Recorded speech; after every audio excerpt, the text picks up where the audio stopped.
안녕하세요, 성도님들. 오늘 이 시간에는 사무엘상 강의 두 번째 시간입니다. 인간들의 왕 사울이라는 제목으로 우리 같이 하나님의 말씀을 함께 나눠보도록 하겠습니다. 하나님께서는 적극적이지는 않으셨지만 왕을 달라는 이스라엘의 요구를 들어주셨습니다. 그리고 이어서 시작된 9장에서 드디어 사울이라는 사람이 등장을 합니다. 저는 개인적으로 이 사울이라는 인물이 참 안타깝다라고 그렇게 생각이 되어집니다. 인간적인 연민 같은 것도 조금 느껴지게 되는 것이죠. 그래도 왕으로 살았던 사람을 아무것도 없는 제가 안타까워한다라고 하는 게 좀 웃기게 느껴지실 수도 있겠지만, 제가 안타까운 것은 사울의 그런 외적인 조건이 아니라 그의 생애와 또 그 안에서 참 이리저리 애쓰는 모습들이, 죄악된 인간들의 모습, 우리 자신의 모습과도 너무나도 유사하기 때문에 이러한 마음을 갖게 되어지는 것 같습니다. 이스라엘의 동기가 불손했지만 어쨌든 하나님께서는 이스라엘의 초대 왕으로 이 사울이라는 사람을 택하셨습니다.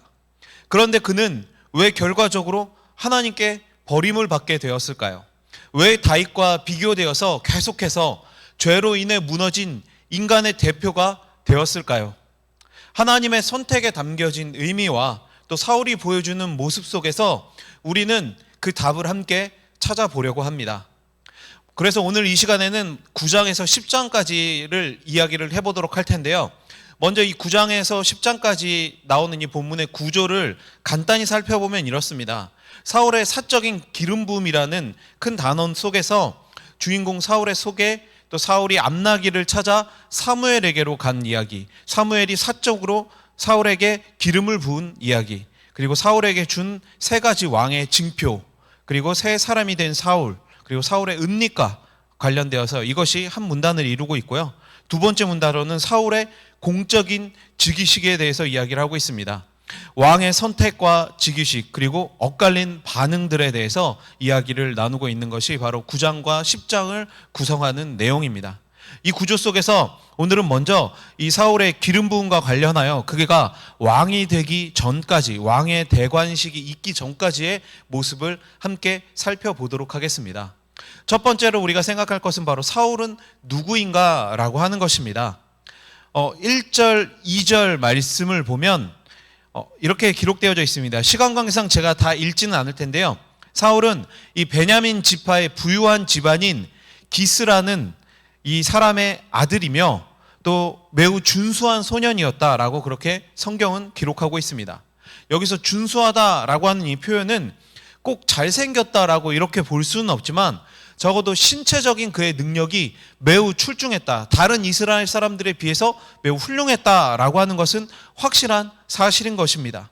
또한 키도 보통 사람들의 어깨 위만큼 더 컸다라고 그렇게 성경은 기록하고 있습니다. 그렇다면 신체적인 조건으로만 본다면 사실 이스라엘 사람들 중 누구보다도 가장 왕이 될 자격을 갖추고 있었다, 그것이 사울이다라고 하는 것을 알 수 있습니다. 그래서 이 사울에 대한 묘사가 지니는 의미는 어느 날 갑자기 한 명이 선택되어져서 왕이 된다 하더라도 이 외모적으로 봤을 때 사람들이 저러니까 왕이 됐겠지라고 이렇게 충분히 수긍할 만한 자격을 갖추었다라고 하는 말이 되는 것입니다. 또한 그가 이 베냐민 지파다라고 하는 것도 주목해서 보아야만 합니다. 베냐민 지파는 사사기 마지막에 등장하는 그 가장 참혹한 사건을 통해 겨우 명목만 유지하게 된 이스라엘에서 가장 작은 지파였습니다. 그래서 이 선택을 두고 자격 없는 자에게 자격을 갖게 하시는 하나님의 은혜에 대해서도 우리는 많이 이야기를 합니다. 그러나 저는 이 문제에 있어서 정치공학적으로도 한번 생각해 볼 필요가 있다라고 그렇게 여겨집니다. 어떤 것이냐면은 이렇게 가장 작고 약한 지파에서 오히려 왕으로 세워지기에 적합하다라고 볼 수도 있는 것입니다. 이스라엘은 일반적인 다른 나라들에서 왕정 제도가 탄생하는 것과 같은 구조가 아닙니다. 다시 말하면 일반적인 구조는 힘이 강한 어떤 한 지파가 나타나서 그 지파가 다른 지파들을 통합해서 그 지파의 족장이 결국 왕이 되는 이런 구조를 가지고 있습니다. 그러나 이스라엘은 이러한 어떠한 대립이나 전쟁을 통해서 통합돼서 왕이 세워지는 것이 아니라 바로 하나님이 택하셔서 하나님의 선택으로 인해서 왕이 세워지는 그런 구조였다라고 하는 것입니다.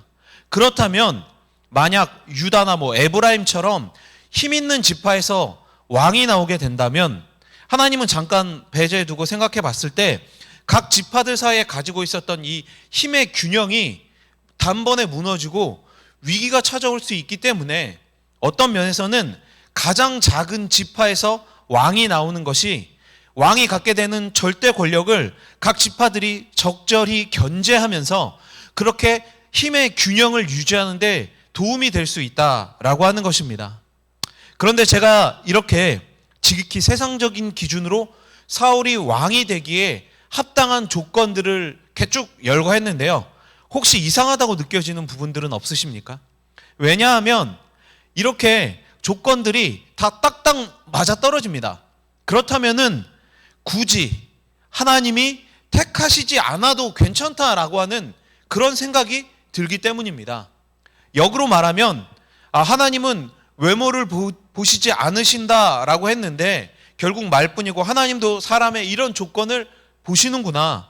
하나님이 택하셨다면 좀 더 평범하고 가난한 집안에 별 볼 일 없는 사람이 왕이 되었어야 하는 게 아닌가라고 하는 생각을 하게 되기 때문인 것이죠. 그러나 여기서 중요하게 기억해야 하는 것은 지금 제가 이렇게 의문점을 제시하는 것이 바로 하나님의 이 선택의 포인트다라고 하는 것입니다. 사울은 이스라엘이 하나님께 구한 조건에 가장 잘 맞는 사람이었습니다.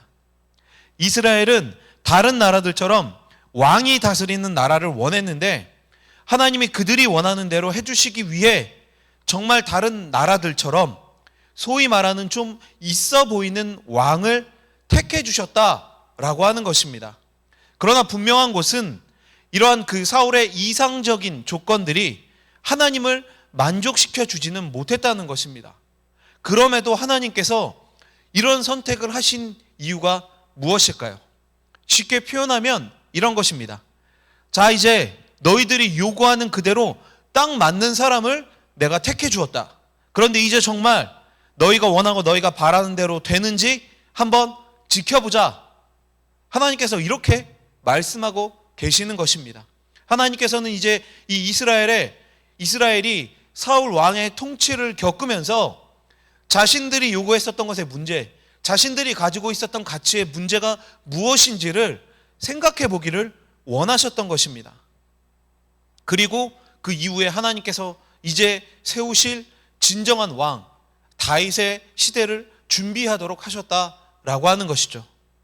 그렇다면 여기서 우리가 한 가지 더 생각해 봐야 할 것이 있습니다. 그것은 그러면 사울은 그냥 처음부터 버림받은 사람, 저주받은 운명의 사람이었다라고 하는 것인가요? 라고 하는 질문이 떠오르게 되는 것이죠. 그러나 답은 아니다입니다.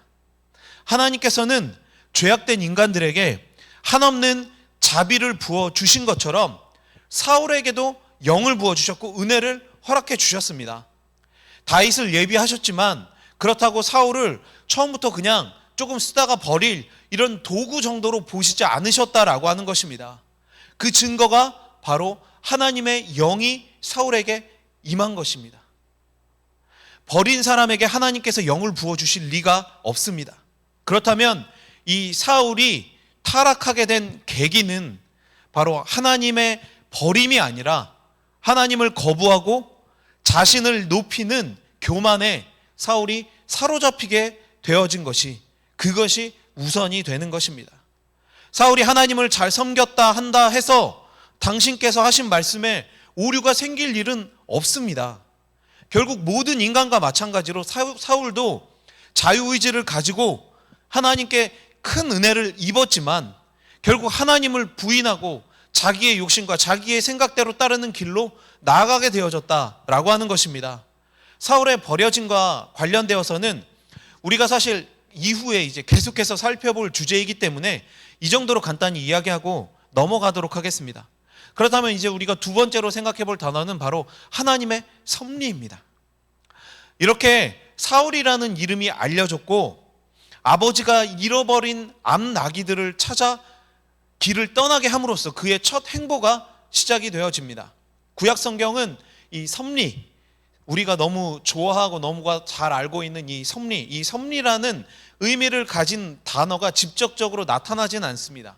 그러나 이 사건은 하나님의 섭리를 이해할 수 있는 아주 중요한 사건이기도 합니다. 제멋대로 달아나는 암나귀를 찾아 나선 사울의 반복되는 실패, 이런 것들을 통해서 하나님은 이 사울의 발걸음을 결국 사무엘에게로 인도하고 계시는 것입니다. 결국 사울은 이 보이지 않는 섭리의 손에 이끌림을 받고 있는 것입니다. 사울은 이렇게 암나귀들을 찾아 떠났지만 집으로 돌아올 때는 완전히 다른, 기존과는 완전히 다른 새로운 신분을 갖게 되는 하나님의 섭리를 경험하게 되는 것입니다. 그래서 우리는 이 사건들 속에서 나타나는 이 하나님의 섭리를, 그것을 살펴보면서 역사를 주관하시고 모든 계획을 이끄시는 하나님을 분명하게 확인할 수 있는 것입니다. 그런데 우리가 여기서 한 가지 살펴볼 것이 있습니다. 그것은 바로 사울의 집안에서 잃어버렸던 암나귀들에 관한 것입니다. 이 암나귀는 오늘은 뭐 나귀 이러면 굉장히 그 흔한 짐승이지만 사실 예전에는 이 나귀는 귀족들만이 타는 매우 값진 가축이었다라고 알려져 있습니다. 특히 이 팔레스타인, 이 주변 국가들에서 왕은 전쟁 시에는 우리가 잘 아는 것처럼 말을 타지만 평화 시에는 나귀를 타는 것이 관습이었다라고 그렇게 알려져 있습니다. 그래서 예수님께서 예루살렘에 입성하실 때 탄 짐승이 나귀인 것도 그냥 단지 예수님이 겸손의 왕이다라고 하는 것을 나타내기 위한 그것뿐만 아니라 바로 하나님의 왕권을 상징하는 동물이 나귀이기 때문에 이 나귀를 탐으로써 하나님의 왕권을 상징하는 그런 의미도 가지고 있는 것입니다. 그래서 이 기스는 자신의 아들로 하여금 사환까지 동행시키고 이 암나귀들을 찾고 있는 것입니다. 그리고 암나귀가 한 마리가 아니라 암나귀들이다라고 이렇게 기록되어져 있는 것은 바로 이 기스의 집안이 얼마나 부유한 집안이었는가라고 하는 것을 보여주기도 하는 것이죠. 그러니 사울은 이후에 겸손하게 우리의 집안은 별볼이 없는 집안이다라고 그렇게 표현했지만 사실 이 집안이 어떠한 상황이었는지는 지금 잃어버린 이 동물들로도 사실 어느 정도 판단할 수 있는 것이 되는 것이죠. 사울이 그래서 이런 잃어버린 이 나귀들을 찾다가 도착한 숲 땅은 에브라임 산지에서 약 40km 정도 떨어진 곳이고 일반적으로 걸음으로 따졌을 때 사흘길 정도 되는 거리다라고 합니다. 이에 사울은 이제 낙심하여서 더 이상 이 나귀들 찾기를 포기하려고 합니다. 그는 이제 암나귀들은 고사하고 찾으러 간 자신이 돌아오지 않자 아버지가 자신을 걱정하겠다라고 그렇게 이야기하면서 돌아가려고 하고 있는 것이죠. 그런데 이 사울의 종이 마지막으로 그 지역에 살고 있는 선지자의 집에 가보자라고 그렇게 이야기를 합니다. 첫 번째 하나님의 섭리가 집을 나간 암나귀들이었다라고 한다면 이 두 번째 하나님의 섭리는 바로 사울의 지혜로운 사환이었을 것입니다. 그의 말을 한번 들어보십시오. 9장 6절을 보면 그가 대답하되 보소서 이 성읍에 하나님의 사람이 있는데 존경을 받는 사람이라 그가 말한 것은 반드시 다 응하나니 그리로 가사이다. 그가 혹 우리가 갈 길을 가르쳐 줄까 하나이다 하는지라 라고 말씀합니다. 그런데 여기서 한 가지 생각해 볼 것이 있습니다. 그것은 이들의 대화를 보면 마치 사무엘을 모르는 것 같은 그런 뉘앙스를 가지고 있습니다. 그런데 이스라엘 백성이 어떻게 사사이자 또 제사장이었던 사무엘을 모를 수가 있는가? 또 이렇게 사실 유력한 가문에 속해 있었던 사람이 어떻게 지도자인 사무엘을 모를 수가 있는가라고 하는 문제가 발생하게 되는 것이죠. 그러나 지금 이 성경 저자가 마치 소문으로만 조금 알고 있는 것처럼 이렇게 사무엘을 묘사한 것은 사울이 사무엘을 몰라보는 것처럼 사울이 지금 자신의 미래에 대해서 전혀 알지 못한다라고 하는 점을 강조하기 위한 일종의 언어적인 장치다라고 그렇게 생각하시면 될 것 같습니다. 그래서 학자들은 이러한 표현들을 두고 영적인 차원에서 사울이 하나님의 백성을 인도할 만한 그러한 사람이 되지는 못한다라고 하는 사실을 암시하고 있다. 이렇게까지도 이야기를 하고 있는 것입니다.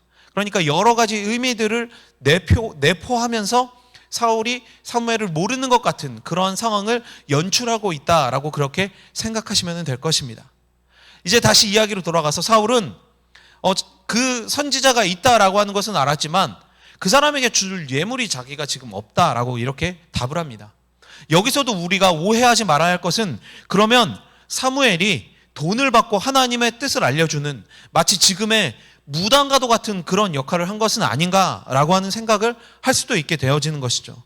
그러나 열왕기상 14장 3절, 열왕기하 5장 5절과 같은 이런 성경들을 봐도 사람들이 예물을 들고 선지자들을 찾아갔다라고 하는 것을 알 수 있습니다. 그래서 이것은 어떤 복채처럼 그 예언에 대한 대가, 점을 쳐주는 대가로 받는 물질이 아니라 선지자들을 찾을 때 그들을 공경하고 그들을 높이는 의미에서 빈손으로 가지 않고 무언가 예물을 들고 간다라고 하는 풍습에서 나온 말이다라고 또 그렇게 이해하시면 될 것 같습니다. 그러나 이러한 문제에도 불구하고 참 이 사환이 정말 하나님의 섭리인 것이 그가 은 한 세겔의 4분의 1을 또 가지고 있다라고 합니다.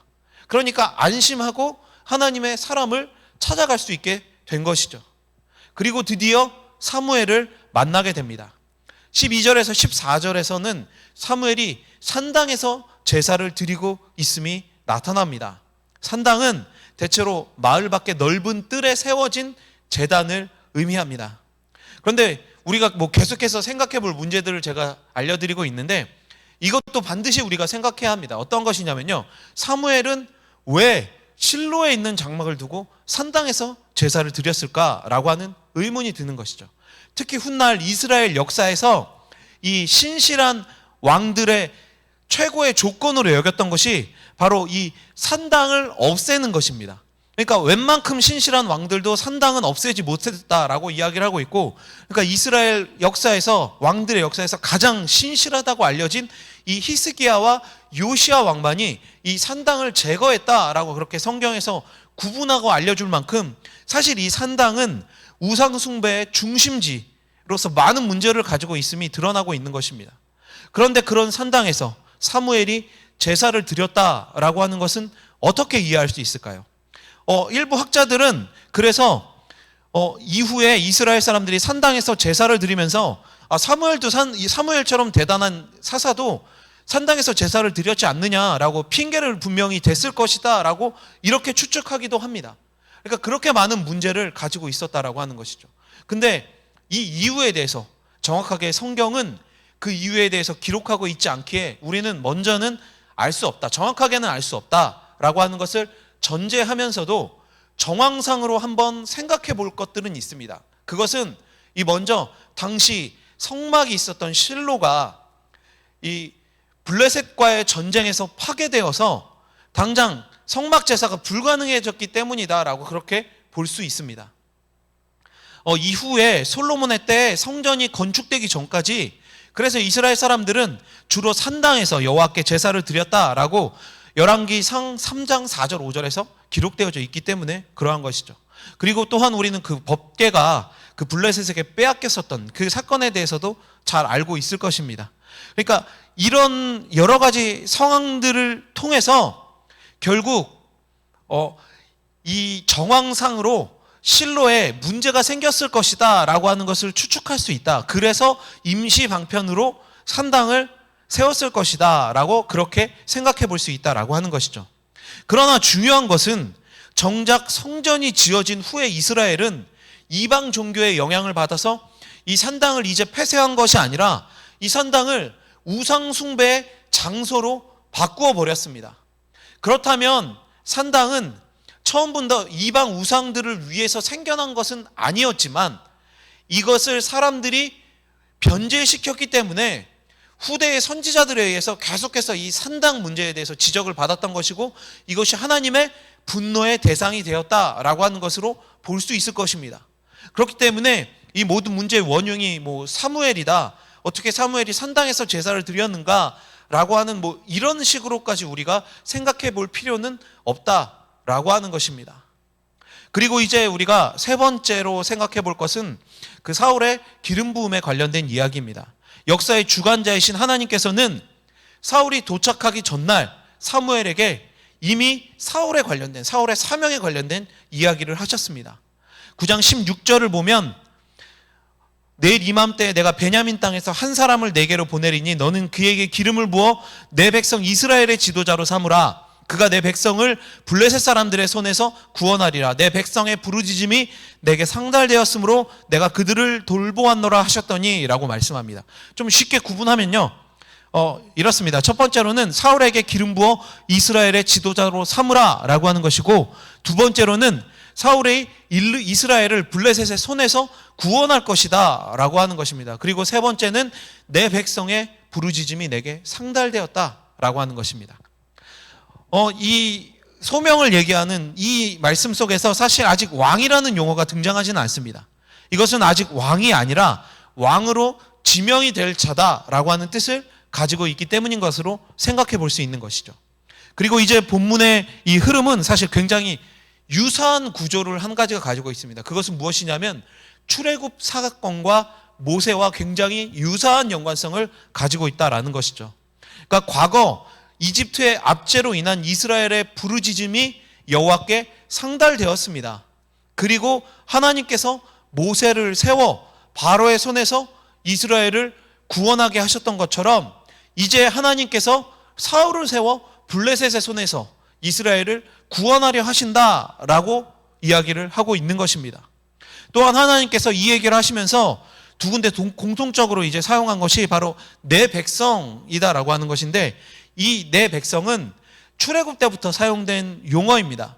그리고 하나님과 언약이 체결되었음을 증명하는, 이제 하나님이 언약을 체결하시고 너희는 내 백성이다 라고 이야기를 하셔서 이것은 언약 백성이 되어졌다라고 하는 것을 증명하는 표현인 것입니다. 그러니까 성경 저자가 이런 표현을 계속해서 사용하고 있는 것은 지금 이제 왕정으로 넘어가지만 여전히 이스라엘의 정체성이 어디에 있는가라고 하는 것을 굳건히 하고자 하는 그런 의미를 가지고 있는 것입니다. 사울이 이제 왕으로 세워지지만 이것은 왕족이나 사울을 위한 것이 아니라 바로 이스라엘 공동체, 내 백성, 언약 공동체를 위한 것이다 라고 하는 것을 부각시키기 위해서 지금 성경 저자는 이 표현을 의도적으로 계속해서 사용하고 있다라고 하는 것입니다. 이 언약은 하나님께서 자신들의 백성을 구원하시고 언약 백성을 만드셨음을 선포하는 것이죠. 이 언약은 시대마다 그래서 계속해서 갱신되어 왔었던 것으로, 그러니까 하나님께서 지금 계속해서 시대가 바뀔 때마다 내 백성이다, 너희는 내 백성이다, 내가 왕이다, 이렇게 말씀하고 계시는 것입니다. 그런데 지금 이스라엘에 왕이 없으니 보이는 왕을 달라라고 말하는 것에 대한 반응으로 하나님께서는 사울이라는 눈에 보이는 인간들의 왕을 세워주시는 것이다 라고 하는 이 구조를 이야기하고 있는 것이죠. 그래서 이것은 좀 긍정적인 측면으로 한번 생각해 보면 하나님이 사울을 세우시는 것이 모세를 임명하는 것처럼 대단한 일이고 그에게 기대하는 것이 많았다라고 하는 뜻도 가지고 있습니다. 그리고 이것이 부정적인 측면으로는 결국 사울이 타락했기 때문에 이렇게 은혜를 받으며 왕으로 세워진 사울이 타락하여 실패함으로써 결국 이스라엘이 그토록 계속해서 요구하던 일시적인 안녕을 가져오는 지도자가 이스라엘에게 또 그리고 모든 믿는 백성들에게 필요한 것이 아니라 정말 그들에게 필요한 진정한 왕, 참된 구원자인 메시아가 오셔서 진정한 구원을 이룩해야만 정말 너희들이 바라는 그러한 세상, 정말 모든 안녕과 모든 이 땅의 평화를 가져올 그런 왕이 탄생할 수 있을 것이다 라고 하는 이러한 메시지를 이 흘러가는 구조를 통해서 이야기하고 있다라고 그렇게 볼 수 있는 것입니다. 이제 사울이 다가왔습니다, 사무엘에게. 그리고 하나님께서는 분명하고 확실한 메시지를 주십니다. 17절 말씀 중반을 보면 보라, 이는 내가 내게 말한 사람이니. 사울이 사무엘에게 찾아왔을 때는 사실 사울은 이 너무 비싸고 너무 소중한 이 암나기들을 어떻게 찾을까라고 하는 그런 생각으로 가득 차 있었을 것입니다. 사무엘은 이 사울의 마음에 가득 찬 것을 알고 있었습니다. 그래서 19절에서 20절에서 그의 마음에서 이제 나귀에 대한 생각은 지우고 20절 말씀에 온 이스라엘이 사모하는 자가 누구냐? 너와 내 아버지의 온 집이 아니냐 하는지라 라고 하는 이 말씀을 통해서 이제 더 큰 것, 암나귀 정도 것을 생각하는 것이 아니라 정말 온 이스라엘이 사모하고 온 이스라엘이 원하는 것, 그것에 대해서 생각하라 라고 말하고 있는 것입니다. 사무엘은 마음이라는 이러한 단어를 반복해서 사용함으로써 사울의 마음의 변화를 유도하고 있는 것입니다. 그런데 지금 이 9장 20절 이 말씀이 우리가 뜻을 알고 보니까 그냥 뭐 그런가 보다 하고 넘어갈 수 있지만 사실 이 말씀 자체의 뜻은 조금 애매할 수도 있습니다. 그러나 그래서 뭐 이 말씀이 딱 왕을 이야기하는 것이 아니다라고 뭐 이렇게 부정적인 해석을 하는 학자들도 있습니다. 그러나 뭐 어떻습니까? 사울은 적어도 이 의미를 정확하게 이해했습니다. 그래서 21절 말씀을 보면 제가 시간 관계상 읽지는 않겠지만 자신과 자신의 집안은 이러한 일을 감당할 자격을 갖추지 못했음을 고백하고 있는 것입니다. 사무엘이 하는 이야기의 뜻을 정확히 알았다는 것이죠. 사울의 이러한 참 겸손한 마음, 뭐 이 집안이 절대 약한 집안이 아니었기 때문에 그가 이렇게 얘기했었던 이 겸손한 이 마음이 끝까지 유지가 되었다면 얼마나 좋았을까요? 아마 다윗의 버금가는 훌륭한 왕이 탄생했을 수도 있었을 것입니다. 그러나 안타깝게도 그의 이러한 마음은 오래가지는 못했습니다. 사실 역대기나 열왕기를 통해서 등장하는 이스라엘과 유다의 그 모든 왕들의 차이를 가른 것은 바로 이 마음이죠. 어떠한 마음인가요? 하나님을 향한 마음이다 라고 그렇게 볼 수 있을 것입니다. 내가 아니라 하나님이 주인이다 라고 하는 의식은 그래서 왕의 삶을 바꿔놓고 또 나아가 그 시대를 살고 있는 사람들의 삶을 바꿔놓기에 충분한 것이었습니다. 그래서 안타깝지만 우리는 이 사울의 모습을 반면교사로 삼아서 우리 또한 뭐 우리가 왕은 아니지만 우리의 마음의 중심, 우리의 마음이 하나님을 만나고 하나님과 함께 했었던 그 뜨거웠던 시절의 그 마음을 다 잊어버리고 이제는 그냥 형식적이고 외식적인 그런 마음으로 변질되어지진 않았는지 우리는 이 사울의 이야기를 통해서 계속해서 그냥 먼 나라 왕의 이야기로 끝나는 것이 아니라 우리 스스로의 마음 상태, 신앙 상태를 계속해서 점검할 수 있어야만 그래야만 이 말씀을 정말 온전히 이해하고 온전히 들여다보고 있다라고 그렇게 이야기할 수 있는 것입니다. 다시 본문으로 돌아가서 사무엘은 이 사울의 대답과는 상관없이 이제 그를 데리고 객실로 갑니다. 이 객실에는 이미 이스라엘의 지도자급 되는 사람 30명이 초대해서 자리에 있었고 사무엘은 이 사울을 그 자리 중에서 제일 귀한 상석, 제일 귀한 자리에 앉히고 미리 준비해둔 음식을 꺼내 주었습니다. 이것은 이 사울을 명실상부한 이스라엘의 왕으로 대접한 것입니다. 또한 이렇게 사람과 음식을 미리 마련했다라고 하는 것은 사울이 이것에 대해서 미리미리 준비를 했다라고 하는 것을 뜻하는 것입니다. 그런데 여기서 중요한 것 한 가지가 있습니다. 그것은 사무엘이 한 번도 하나님께 왜요? 왜 이 사람이 왕이 돼야 하죠? 라고 이렇게 묻지 않았다라고 하는 것입니다. 이것은 사울의 외모와 그의 배경이 왕에 딱 맞아서가 아닙니다. 지도자의 성품이 타고나는 것이 아니며 하나님의 말씀과 또 그분의 성품에 근거한다라고 하는 이 생각을 사울이 분명히 가지고 있었기 때문인 것입니다. 그래서 사울이 말년에 자식들 관리를 못했고 산당에서도 제사를 드리고 돈을 받고 예언을 해주고 이런 식의 음해, 그가 말년에 타락했다라고 하는 말은 사실 전혀 어울리지 않는 말이 되는 것이죠. 사무엘은 여전히 하나님의 말씀, 그 택하심에 토를 달지 않고 갑자기 나타난 이 청년을 하나님의 뜻에 따라 왕으로 융숭하게 대접하고 있는 것입니다. 그리고 잔치가 끝난 후에 사무엘은 이제 사울을 데리고 한 성의 집으로 갔습니다. 그리고 그 안에서 대화를 나누었는데 어떤 대화를 나누었는지는 성경이 정확하게 기록하고 있지 않지만 이스라엘의 현실과 미래, 또 하나님의 계획, 또 왕에 관련된 그러한 이야기들을 분명히 했을 것입니다. 그리고 이어서 27절을 보면 사환을 따로 내보내고 분명한 하나님의 말씀, 왕에게만, 사울에게만 선포되어지는 분명한 하나님의 말씀도 전했습니다. 그리고 이어서 이제 10장 1절에서 사무엘은 사울의 머리에 기름을 붓고 그를 이스라엘의 왕으로 임명하고 있는 것입니다. 구약에서 기름을 붓는 행위는 여호와의 권력을 위임한다라고 하는 것을 상징합니다. 이 1절의 의미를 좀 더 살릴 수 있는 것이 70인역이라는 그 성경입니다. 이 성경에서는 이 다음의 문장을 추가했습니다. 이제 그대는 주의 백성을 다스리고 모든 적에게서 이 백성을 보호하십시오.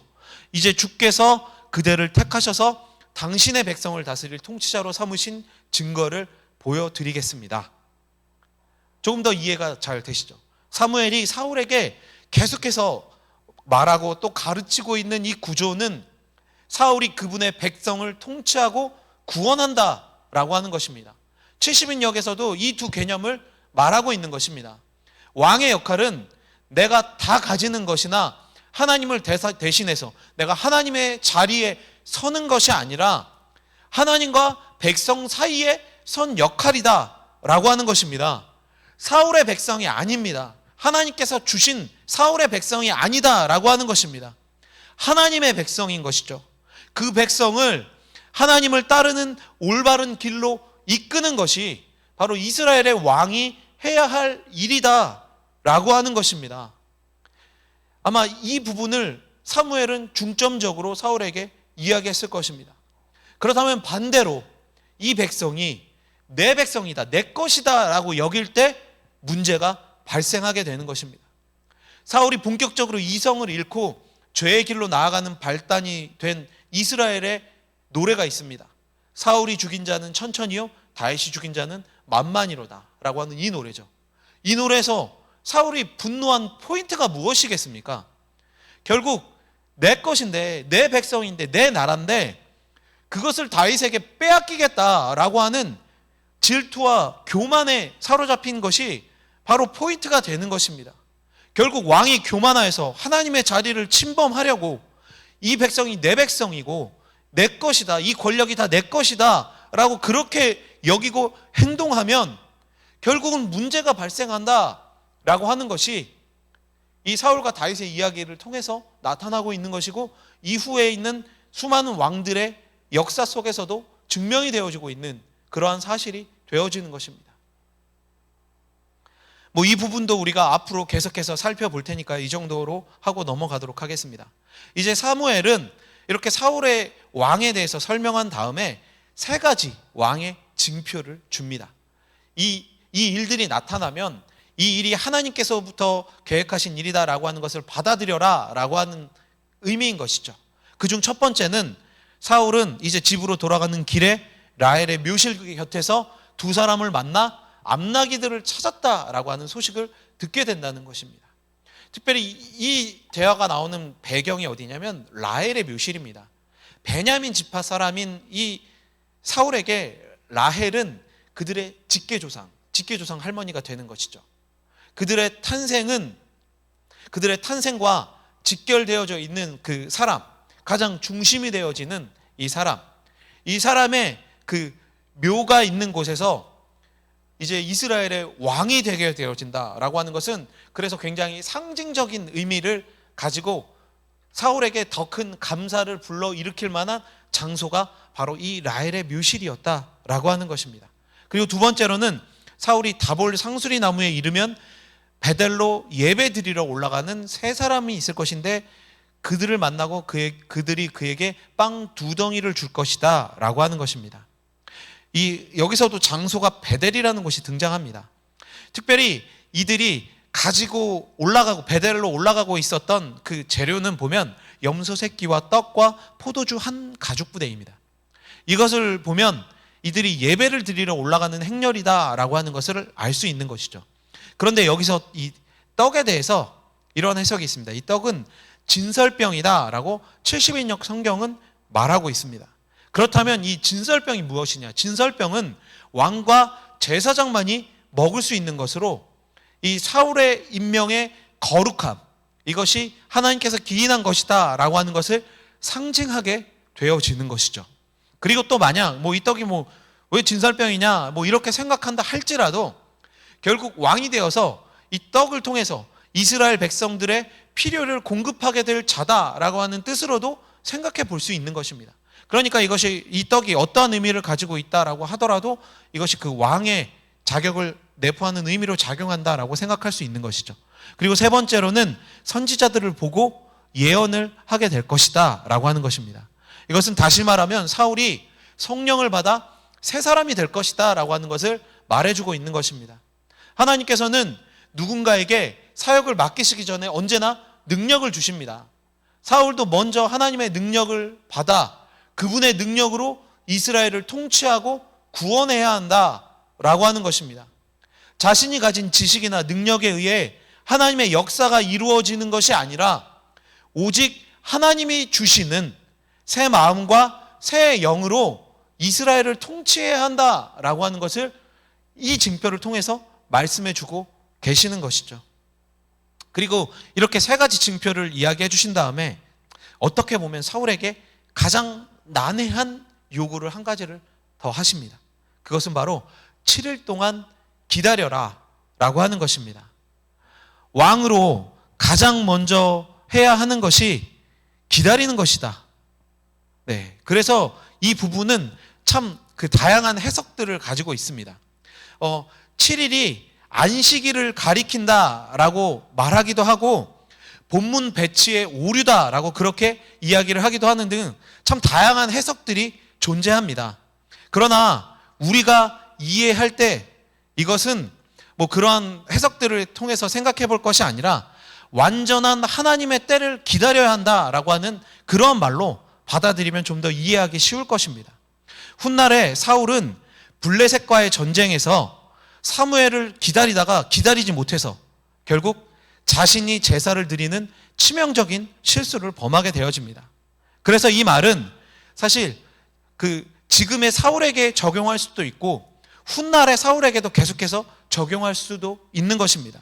그러나 어떤 시기이든 중요한 것은 무엇이냐면 바로 하나님의 때를 기다려야 한다라고 하는 것입니다.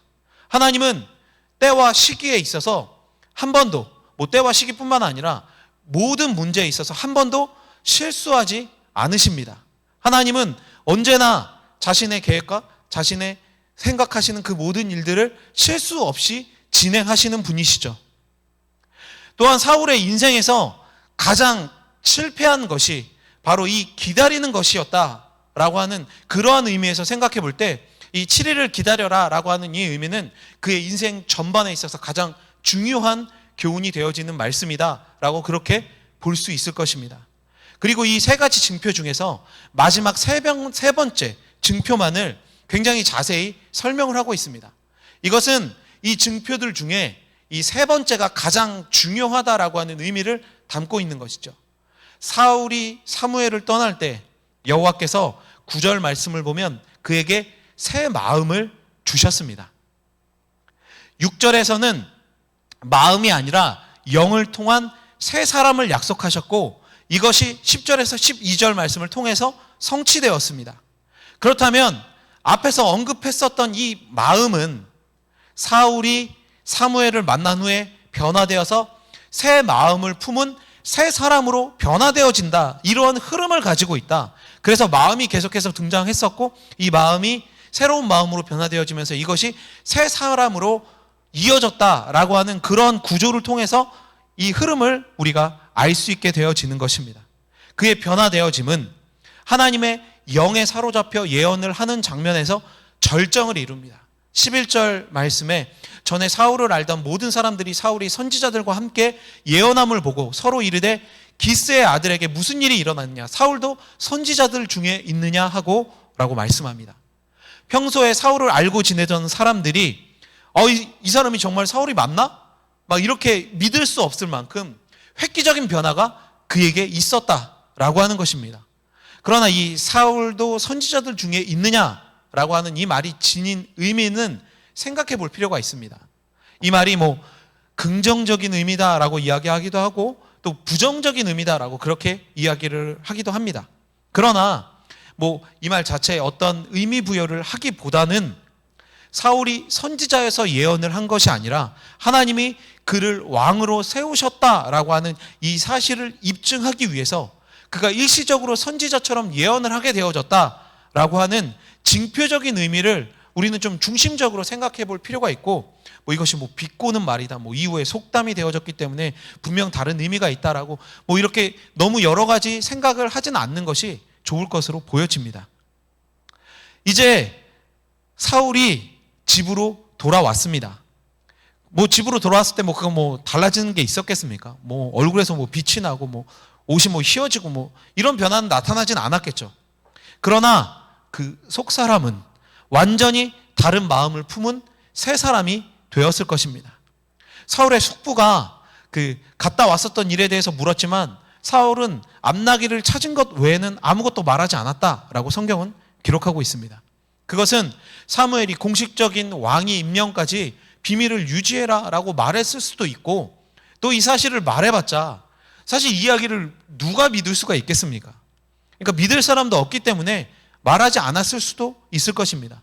그러나 포인트는 그가 분명히 다른 사람, 특히 하나님께서 세우신 사람이 되었다라고 하는 이것이 이제는 더 이상 부정할 수 없는 사실이 되어졌다라고 하는 그런 사실이 알려주는 것입니다.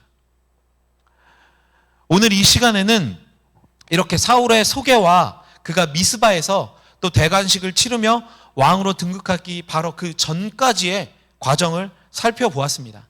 제가 특별히 뭐 쉽게 그냥 넘어갈 수도 있는 이 과정을 좀 자세하게 오늘 설명을 드린 것은 제가 맨 처음에 서두에서 말씀드린 것과 같은 이유 때문입니다. 어떤 거냐면 이 사울이라는 사람을 좀 입체적으로 보고 깨달을 수 있기를 바라서입니다. 사울이라는 인물은 결코 그냥 다윗을 핍박하는 악역, 실패한 왕, 그냥 이 정도쯤으로 생각하고 넘어가서는 안 되는 사람입니다. 훨씬 더 복잡하고 다양한 메시지와 이야기들이 그의 삶 속에서 나타나고 있다라고 하는 것입니다. 사울은 많은 부분에서 우리 그리스도인들에게 굉장히 많은 생각해 볼 거리를 안겨주는 그러한 사람입니다. 그의 왕으로 책봉되는 과정을 보고 있으면 결코 오늘 제가 붙인 인간들의 왕이라는 이 제목이 전혀 어울리는 사람이 아닙니다. 오늘 내용은 크게 두 가지의 흐름으로 전개되어지죠. 하나님의 섭리와 그 섭리에 반응하는 인간들이죠.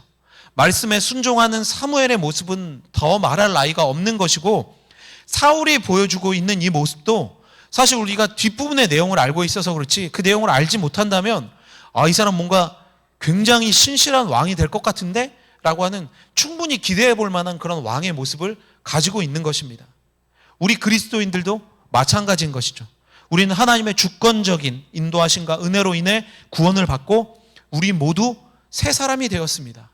이것은 신약 성경에서 계속해서 강조하고 있는 바가 아닙니까? 그렇다면 변화되어진 거듭난 새 사람은 어떻게 살아야만 하는 것일까요? 변화된 새 사람은 우리의 변화의 근원인 이 하나님의 말씀에 따를 때, 그 말씀에 합당한 삶을 살아갈 때 바로 새로운 마음을 가진 새로운 사람이 되었다라고 하는 것을 증명할 수 있는 것입니다. 뭐 다른 사람들에게 아무리 뭐 내가 은혜 받았다, 나 하나님 만났다, 내가 기도했더니 뭐 엄청난 뭐 일들이 일어났다, 뭐 이런 것들 막 이렇게 자기 입으로 떠드는 것이 아니라 말씀에 순종하는 그 사람의 삶의 모습을 통해서 자기가 이야기를 하지 않아도 다른 사람들이 봤을 때도 다 저 사람은 정말 새로운 마음을 품은 새 사람이 되었구나 라고 하는 것을 알 수 있게 되어지는 것입니다. 그러나 사울은 어떻죠? 뭐 입으로는 끝까지 하나님을 달고 살았습니다. 그러나 그의 행동을 보면 그는 진작에 하나님의 은혜를, 구원을 버렸습니다. 어느 순간 이 모든 하나님의 은혜가 자기의 것인 양 그렇게 여기게 된 것입니다. 그래서 그는 영적으로도 실패한 왕으로 다윗과 대비되는 전형적인 인간들의 왕으로 남게 된 것입니다. 그는 처음부터 이런 비극적인 인생이 아니었습니다. 하나님의 복을 받고 겸손하게 세워진 왕으로 이 세워지는 과정을 겪었고 또 계속해서 승승장구하는 그런 왕의 모습을 지닌 아주 기대가 충만한 그런 사람이었다라고 하는 것입니다. 이 사울의 모습을 자세히 들여다보는 것으로 우리는 반드시 이것을 생각해야 합니다. 그가 왜 이렇게 되었을까? 이 질문의 답을 이 사무엘상 강의를 통해서 계속해서 찾아 나갈 수 있으면 좋겠습니다. 그것이 바로 하나님의 선택과 은혜를 받고 살아가는 우리 인생에게도, 사실 우리가 끊임없이 해야 하는 질문이 이것입니다. 왜 내가 이렇게 되었을까? 내가 하나님의 은혜를 받고 하나님의 사랑을 받았던 놀라운 사람인데, 감사가 넘쳐야 되는 사람인데, 지금의 나는, 지금의 이 모습은 나는 왜 이렇게 되었을까? 이 질문이 우리에게 반드시 있어야만 한다라는 것입니다. 그리고 그 질문을 통해서 우리는 말씀으로 돌아가야 하는 것입니다. 그것이 바로 이 사울의 인생이 우리에게 주는 가장 큰 교훈이기도 하는 것이죠. 이러한 문제들을 우리가 이 앞으로 이제 이 사울의 본격적으로 등장하는 이 사울의 모습, 그리고 다윗과 이어서 대비되는 모습을 통해서 계속해서 살펴보도록 하겠습니다. 오늘도 긴 시간 수고 많으셨습니다. 다음 주부터는 이제 본격적으로 왕이 된 사울의 모습에 대해서 함께 살펴보겠습니다. 수고 많으셨습니다. 좋은 한 주 되시고요. 코로나 조심하시길 바랍니다.